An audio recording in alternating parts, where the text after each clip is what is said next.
de la population travailleuse.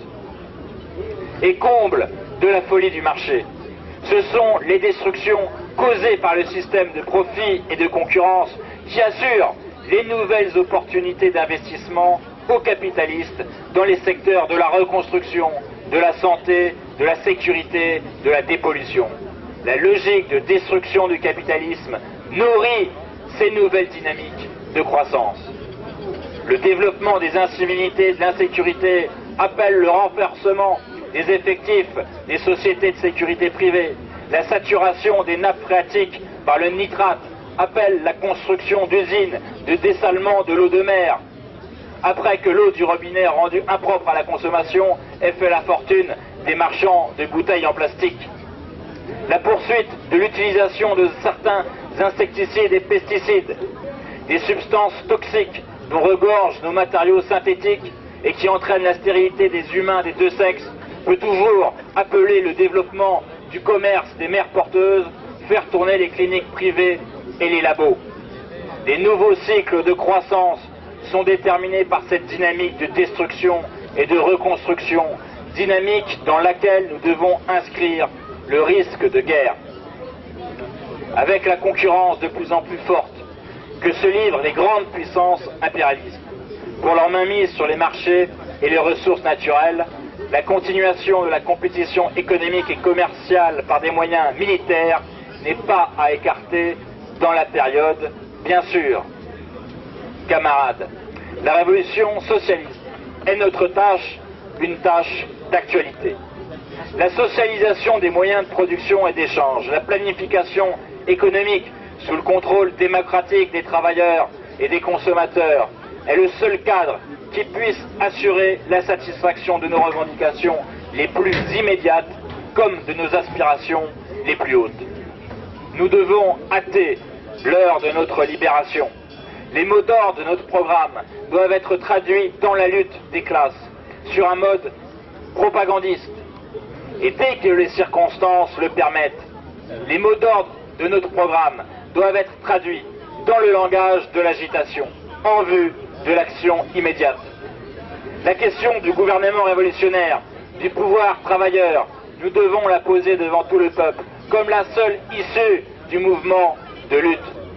En pleine crise du capitalisme, dans les entreprises menacées de fermeture, nous ne pouvons plus nous contenter du bras de fer avec les directions autour du montant des indemnités de départ.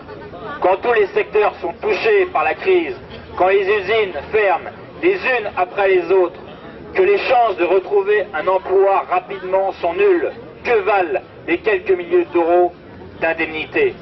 Avec les indemnités, les travailleurs licenciés comptent tenir, mais jusqu'à quand? Où les enfants des ouvriers trouveront-ils à s'embaucher si les principales industries du pays ont été démantelées? Eh bien, il revient aux révolutionnaires de changer le caractère des luttes économiques et corporatives actuelles en lutte unie de l'ensemble des travailleurs menacés de licenciement, en une lutte solidaire de tous les travailleurs et en lutte de classe, une lutte classe contre classe, en une lutte politique, une lutte pour la transformation de l'organisation de l'économie, une lutte pour le pouvoir.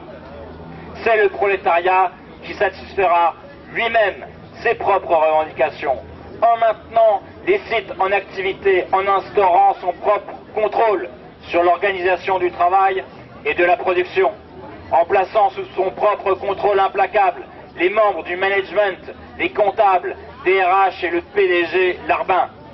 Au prolétariat de s'emparer de ces outils de production, que se constituent des cordons industriels entre les différentes entreprises, que les travailleurs s'organisent en comités et en conseils de délégués à l'échelle régionale et nationale pour devenir la nouvelle direction du pouvoir industriel. Notre mouvement est révolutionnaire. S'ils veulent la guerre civile, ils l'auront, disait le syndicaliste guadeloupéen Élie de Mota. Mais nous devons traduire les menaces en perspectives défendues systématiquement dans les entreprises et les syndicats, se préparer dès aujourd'hui, préparer les consciences à l'épreuve de force finale. Que le mouvement se développe et s'arme contre la police et les forces armées du gouvernement, les travailleurs conscients et l'organisation révolutionnaire aideront à organiser les préparatifs de l'insurrection. La démocratie électorale ne vaut plus rien, elle est manipulée, l'ensemble des grands médias sont placés entre les mains des trusts de l'armement et de la construction, les élus sont corrompus et impunis, la justice et la police sont leurs complices, le gouvernement décrète les lois par-dessus la représentation nationale, le Parlement est croupion, les décisions du pouvoir sont systématiquement adoptées contre l'opinion majoritaire et même contre le résultat des votes après le refus populaire, par exemple, d'avaliser le traité constitutionnel européen. Le prolétariat doit imposer sa démocratie particulière, qui s'appuie sur des assemblées auxquelles participent activement leurs membres. Nous allons dissoudre les institutions qui protègent le pouvoir de l'argent, des exploiteurs et des pollueurs. Nous allons former un gouvernement révolutionnaire des travailleurs, responsable devant les travailleurs et qui se fixe pour but la satisfaction des intérêts travailleurs, la réalisation du socialisme. Le prolétariat doit se former en classe. À notre stade de développement, c'est au prolétariat que revient le rôle de sujet de la transformation historique. Ce rôle de sujet doit pénétrer les consciences. Le prolétariat doit se mettre à la hauteur de ses devoirs, et nous avec. Tout le peuple travailleur est exploité et intéressé à la libération du prolétariat. La crise économique doit chasser les dernières illusions sur la réalité du capitalisme. Maintenant, nous devons battre le rappel. Prolétaires, organise-toi, associons-nous, l'heure sonne de notre libération et vive le communisme.